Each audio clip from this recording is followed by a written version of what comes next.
والصلاة والسلام على سيد الرسل وخاتم الأنبياء.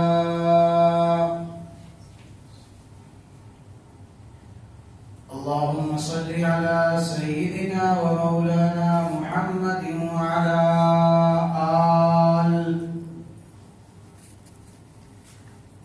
وعلى آل سيدنا ومولانا محمد وبارك وسلم وصل عليه. صل على روضة محمد في الرياض، وصل على بلد محمد في البلاد،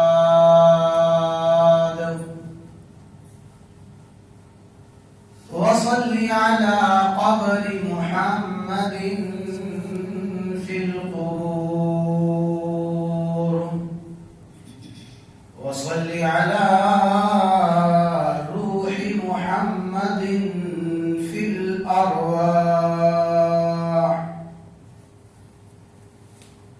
أعوذ بالله من الشيطان الرجيم. بسم الله الرحمن الرحيم.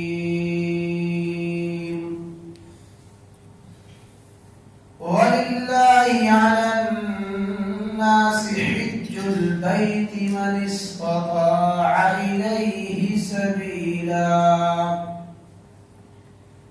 ومن كفر فإن الله غني عن العالمين.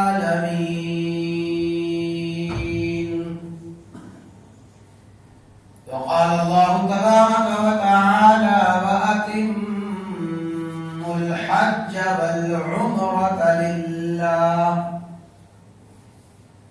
وقال النبي صلى الله تعالى عليه وسلم: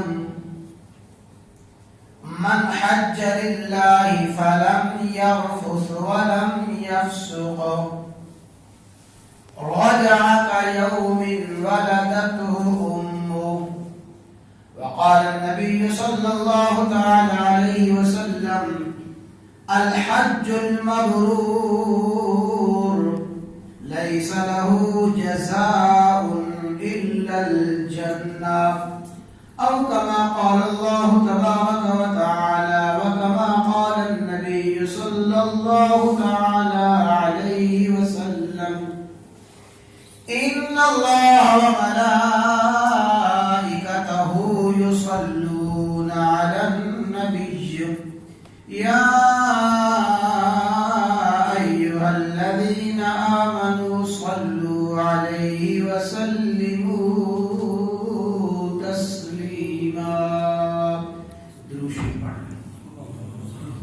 اللهم صل على محمد وعلى آل محمد كما صليت على إبراهيم وعلى آل إبراهيم إنك حميد مجيد.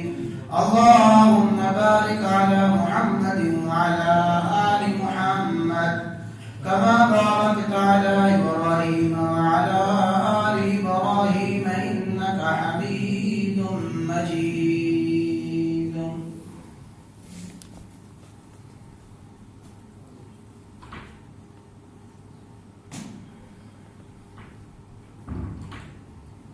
بزرگان محترم،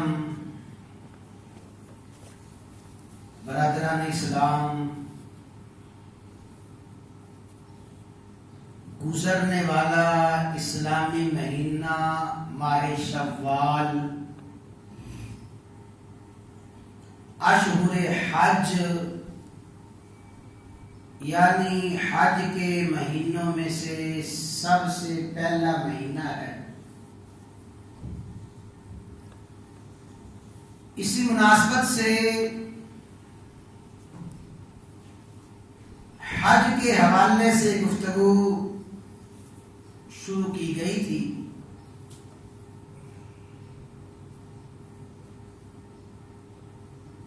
انسانیت میں سب سے پہلا حج کس نے کیا؟ اور کہاں سے کیا، کتنی بار کیا. پھر سیدنا ابراہیم خلیل اللہ علیہ السلام نے حج کے لیے لوگوں میں اعلان فرمایا. اللہ تبارک و تعالی نے ہر انسان تک اس آواز کو پہنچایا. اور چند باتیں گزشتہ خطبہ میں عرض کی گئی تھی. حج اسلام کے بنیادی فرائض میں سے ہے. امام الانبیاء سید الانبیاء سیدنا و مولانا محمد رسول اللہ صلی اللہ تعالی علیہ وسلم نے ارشاد فرمایا: بنی الاسلام علی خمس. اسلام کی اساس، اسلام کی بنیاد 5 چیزیں ہیں. ان بنیادی اور اساسی چیزوں میں سے آپ نے اسلام کی ایک بنیاد اور ایک اساس ذکر فرمائی. والحج، کہ حج اسلام کے بنیادی اور اساسی فرائض میں سے ہے.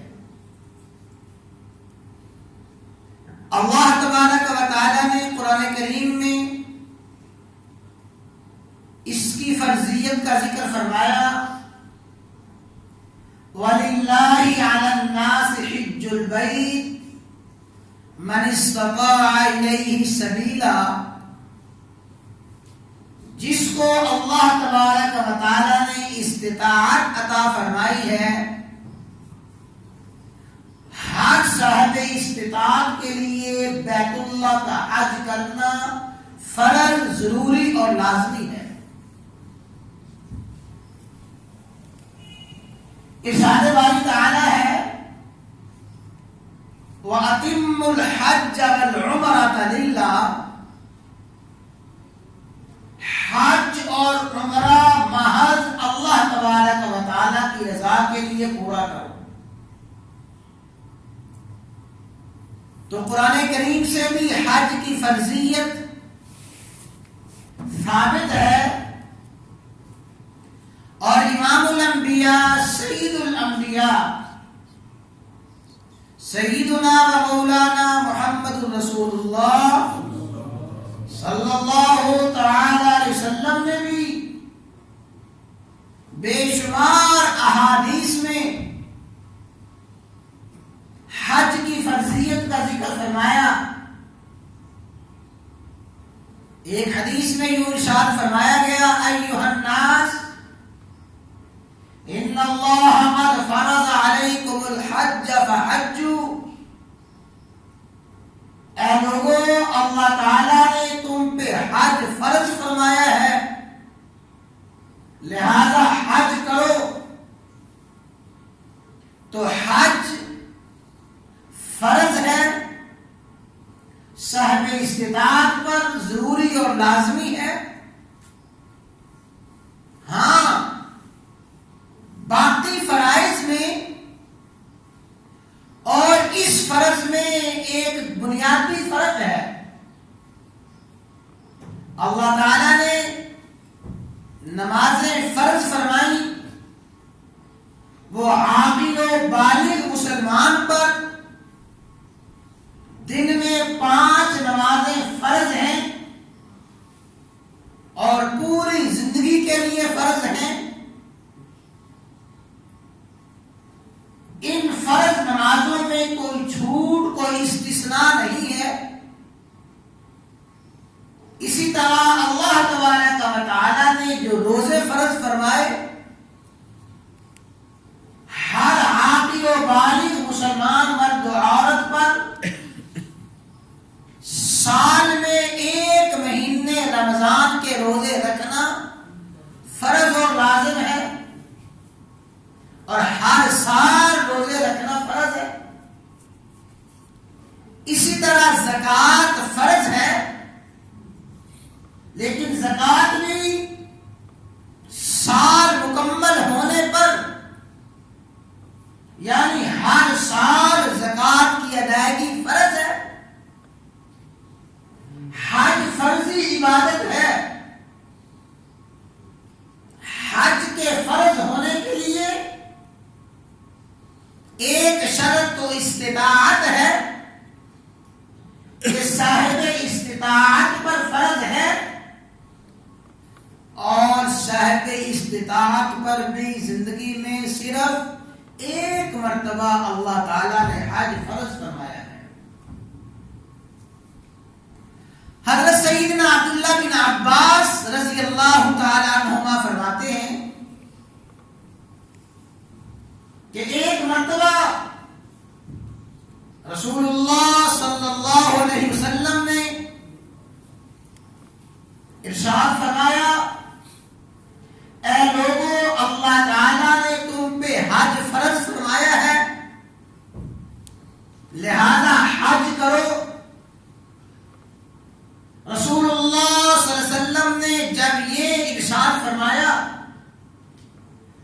حضرت اقرا بن حابس رضی اللہ تعالیٰ عنہ ایک صحابی ہیں، عرض کرنے لگے، یا رسول اللہ صلی اللہ علیہ وسلم، کیا حج ہر سال فرض ہے؟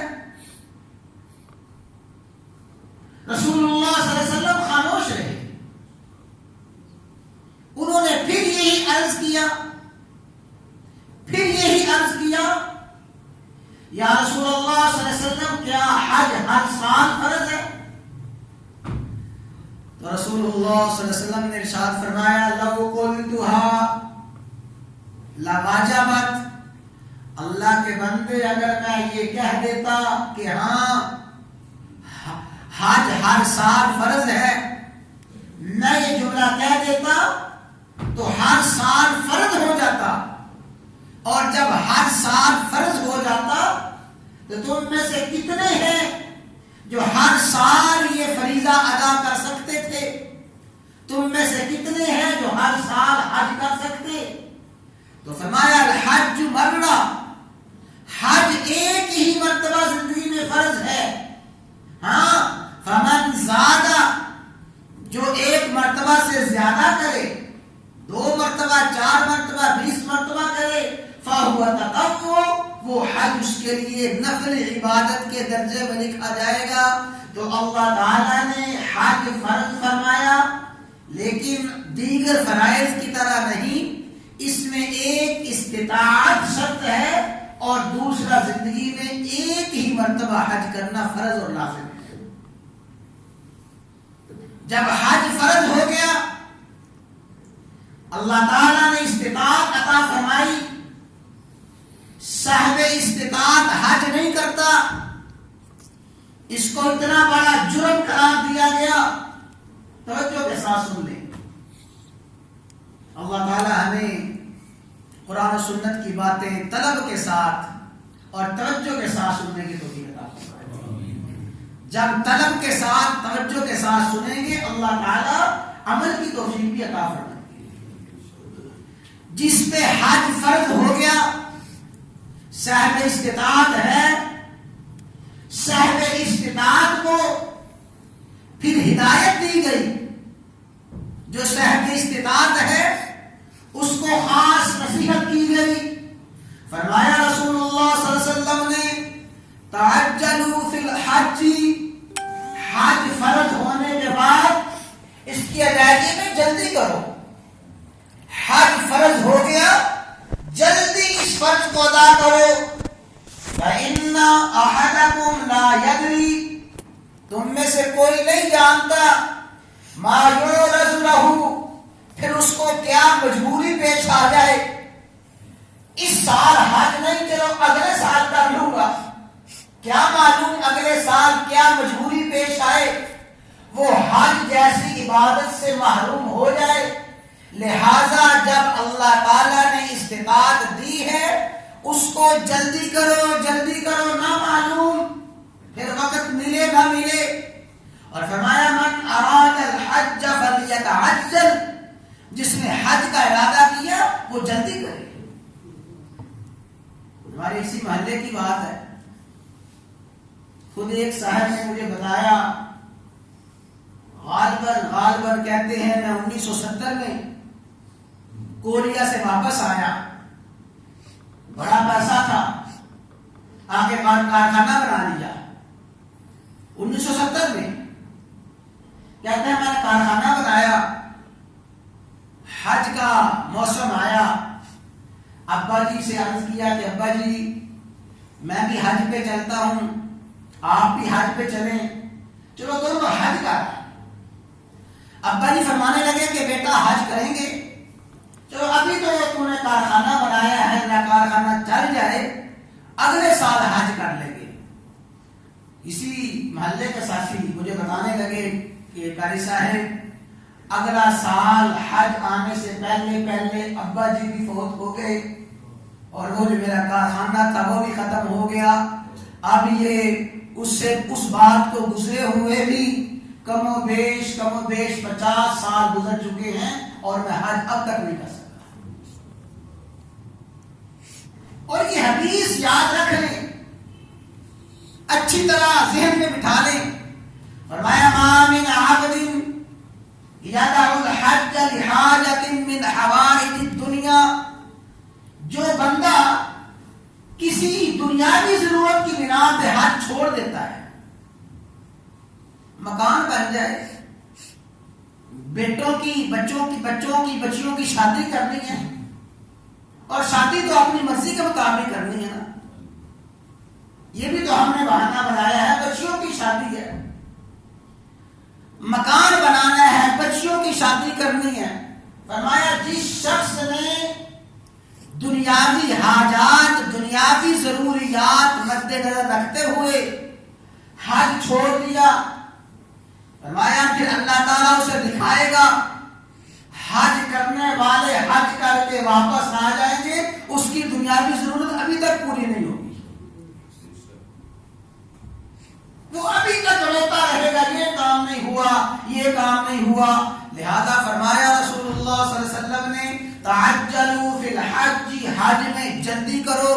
جس نے حج کا ارادہ کیا جلدی کرے، اسے معلوم نہیں کیا مجبوری آ جائے، کیا عذر آ جائے، وہ حج جیسی عظیم سعادت سے محروم رہ جائے. اور جب محروم رہ گیا، اللہ استطاعت تھی، استطاعت ہونے کے باوجود جلدی نہیں کی، اس استطاعت سے فائدہ نہیں اٹھایا، اب مجبور ہو گیا، استطاعت رکھنے کے باوجود حج نہ کیا. سن لیں، فرمایا من ملک زادا وراحلا تبلوغ الى بیت اللہ الحرام، جس کو اللہ تعالیٰ نے مال دیا، سفر کے اخراجات دیے، استطاعت دی، اس نے اس سب کچھ کے باوجود حج نہ کیا، استطاعت ہونے کے باوجود حج نہ کیا، فرمایا فَلْيَمُتْ إِنْ شَاءَ يَهُودِيًّا أَوْ نَصْرَانِيًّا، وہ چاہے یہودی ہو کہ مرے، نصرانی ہو کہ مرے، ایسے شخص کا اسلام کے ساتھ کوئی تعلق نہیں ہے. یہ ایسا معاملہ نہیں ہے دل چاہا کر لیا، دل نہ چاہا نہ کیا. فرمایا وہ صاحب استطاعت جس نے حج نہ کیا، وہ یہودی ہو کہ مرے، نصرانی ہو کہ مرے، اللہ تعالیٰ نے اسلام میں اور مسلمانوں پہ تو حج فرض فرمایا ہے، صاحب استطاعت پہ فرض ہے. لہذا جس کو اللہ تعالیٰ نے استطاعت عطا فرمائی ہے وہ حج کی ادائیگی میں جلدی کرے. اور پھر جب حج کی ادائیگی کا وقت آ گیا ہے، تیاری کر لی ہے، ہدایت ہے، خاص نصیحت ہے، فرمایا من حج للہ وَأَتِمُّ الْحَجَّ وَالْعُمْرَةَ لِلَّهِ وَلِلَّهِ عَلَى النَّاسِ حِجُّ الْبَيْتِ، اللہ تعالیٰ کی رضا کے لیے، اللہ کی خوشنودی کے لیے بیت اللہ کا حج کرو. یعنی محض اللہ کی رضا کے لیے اللہ تعالیٰ نے جو فریضہ عائد فرمایا ہے، اس فریضے کی ادائیگی کی نیت سے اللہ تعالیٰ نے مجھ پہ حج فرض فرمایا. اللہ کے اس فرض کو ادا کرنے کے لیے اور اسے راضی اور خوش کرنے کے لیے حج کر رہا ہوں تو حج میں نیت کا محض اللہ تعالیٰ کی رضا کے لیے ہونا ضروری اور لازمی ہے. اور حدیث مبارکہ سن لیں, فرمایا یاتی علی الناس زمان, میرے اور آپ کے آقا امام الانبیاء سید الانبیاء خاتم الانبیاء سیدنا مولانا محمد رسول اللہ صلی اللہ علیہ وسلم نے ارشاد فرمایا, میری امت میں ایک زمانہ ایسا آئے گا لوگ حج کرنے کے لیے جائیں گے, حج کریں گے, نیتوں میں ایسا بگاڑ ہوگا, نیتوں میں ایسا فساد, میری امت کے مالدار حج کریں گے محض سیر و سیاحت کے لیے, ان کی غرض ہی سیر و سیاحت ہوگی, اور اپنے اس غرض کا عملی نمونہ پیش کریں گے. سارے کا سارا وقت مارکیٹوں کا چکر لگاتے لگاتے گزر جائے گا, مختلف شہروں میں چلے جائیں گے, چلنے پھرنے کا وقت اور چلت پھرت میں اپنا وقت گزاریں گے, تو میری امت کے اغنیاء مالدار حج کریں گے محض سیر و سیاحت کی نیت سے. ایک سال یورپ کا چکر لگ گیا, چلو اگلے سال مکہ اور مدینہ کا چکر لگائیں, فرمایا سیر و سیاحت کی نیت سے حج کریں گے.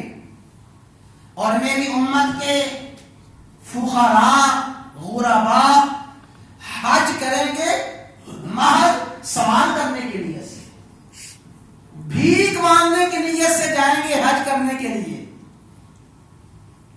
قربان جاؤں آقا علیہ الصلوۃ والسلام کی صداقت پہ, رب کی قسم ہے آج کے دور میں محمد رسول اللہ صلی اللہ علیہ وسلم کے اس فرمان کو ہر جانے والا اپنی آنکھوں سے دیکھ سکتا ہے.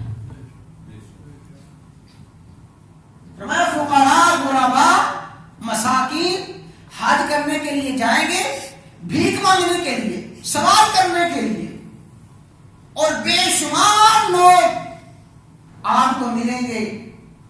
اور ہماری بدقسمتی بد نصیبی ہے کہ ایسے لوگوں میں اکثریت ہمارے بر صغیر کے لوگ آپ کو ملیں گے, پاکستان کے لوگ, انڈیا کے, بنگلہ دیش کے, زیادہ تر پاکستانی سوال کر رہے ہیں. رسول اللہ صلی اللہ علیہ وسلم نے فرمایا وہ فقراء غریب غرباء حج کریں گے سوال کرنے کی نیت سے, اور کچھ لوگ حج کریں گے تجارت کی نیت سے. وہاں سونا بڑا خالص ملتا ہے, خالص سونا ملتا ہے, کوئی کھوٹ نہیں ہے. وہاں سے سونا لے کے آئیں گے اور تجارت کا مال لے کے آئیں گے, وہاں سے خریدیں گے, یہاں لا کے بیچیں گے. فرمایا وہ حج اور عمرہ کریں گے تجارت کی نیت سے. کیوں جی آج یہ صورتحال ہے نہیں. اور فرمایا میری امت کے علماء صاحب علم حج کریں گے محض دکھلاوے کے لیے, ریاکاری کے لیے, شہرت کے لیے. یہ جتنے بھی حج کرنے والے ہیں ان کے حج کا, ان کے عمرے کا ہرگز کوئی فائدہ نہیں. کیوں؟ نیت میں بگاڑ ہے, نیت میں فساد ہے.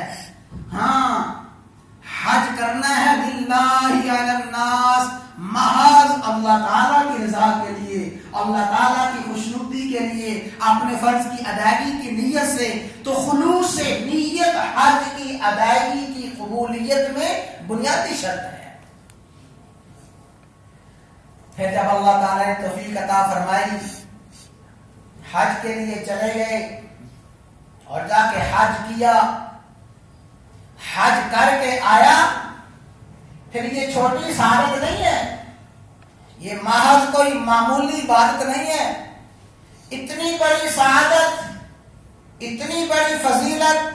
فرمایا من حج للہ, جس شخص نے اللہ تعالیٰ کی رضا کے لیے حج کیا, فلم یرفس, حج میں کوئی نافرمانی نہیں کی, فلم یفسق, فلم یرفس ولم یفسق, کوئی نافرمانی نہیں کی, کوئی شہوت والی بات نہیں کی، یعنی حج اس نے صحیح کیا، حج کے افعال، حج کے ارکان، حج کے مناسک اس نے صحیح ادا کیے۔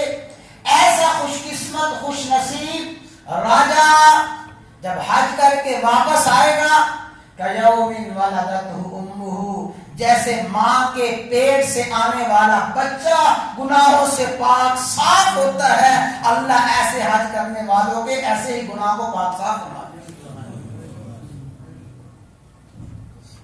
اور ایک حدیث میں ارشاد فرمایا، الحج المبرور لیس له جزاء الا الجنہ، فرمایا جس کو اللہ تعالیٰ نے حج مبرور عطا فرما دیا، حج مبرور، حج مقبول، جس کو اللہ تعالیٰ نے مقبول حج عطا فرما دیا، ایسے حج مبرور کی جزا اور بدلہ سوائے جنت کے کچھ بھی نہیں ہے، اس کا بدلہ جنت ہی جنت ہے۔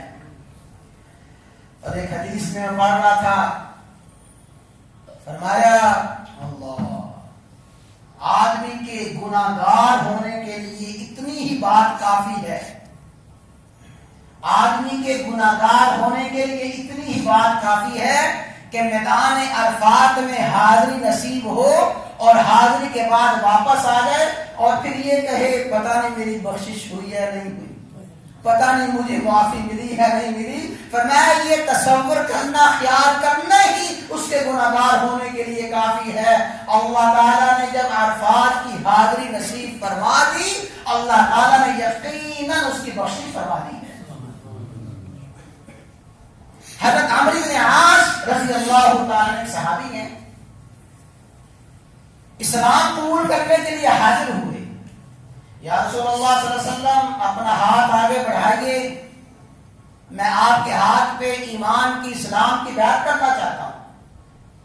آپ نے ہاتھ آگے بڑھایا، انہوں نے ہاتھ پیچھے کھینچ لیا، فرمایا عمر یہ کیا بات ہوئی؟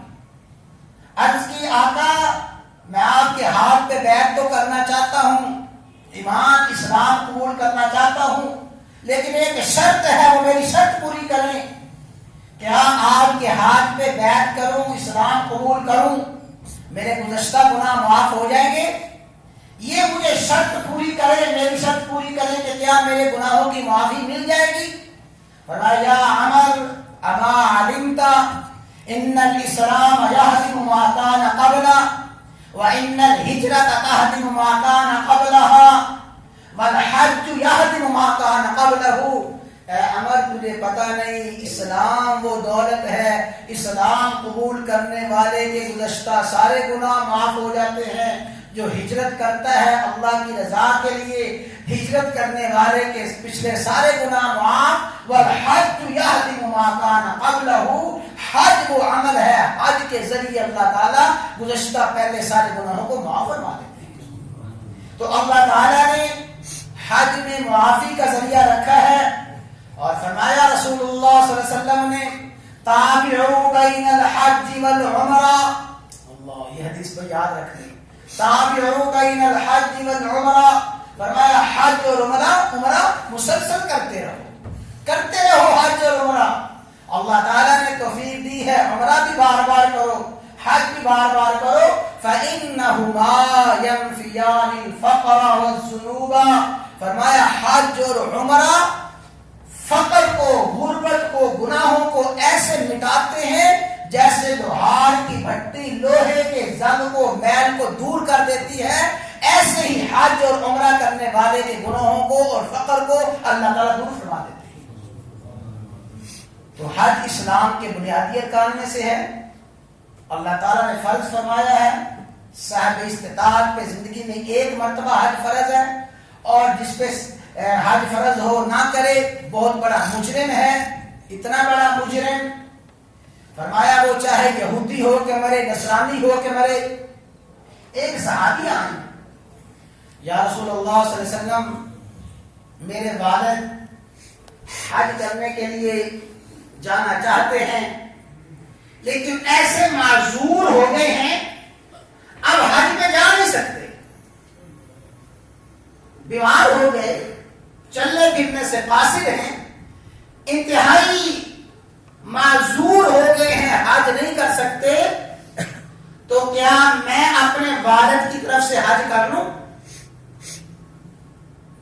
وہ تو حج میں جا نہیں سکتے، میں حج کر لوں؟ فرمایا یہ بتاؤ، اگر تمہارے والد کے ذمے کوئی قرض ہوتا، تم اپنے والد کی طرف سے اس قرض کو ادا کرتی یا نہ کرتی؟ آقا ضرور قرض کو ادا کرتی۔ فرمایا پھر اللہ کا قرض اس بات کا حقدار ہے، اسے سب سے پہلے ادا کیا جائے۔ تو اس لیے صاحب استطاعت پہ حج فرض ہے۔ اگر وہ زندگی میں نہ کر سکا، معذور ہو گیا، اس کے ورثاء بلکہ اس کو حج بدل کروانا یہ ضروری ہے۔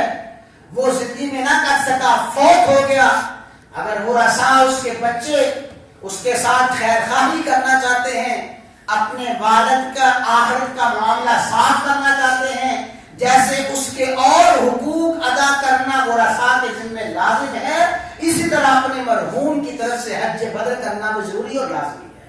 دعا ہے اللہ تعالیٰ یہ سعادت ہر صاحب استطاعت کو اور خصوصاً ہر مسلمان کو بار بار سہولت کے ساتھ، قبولیت کے ساتھ نصیب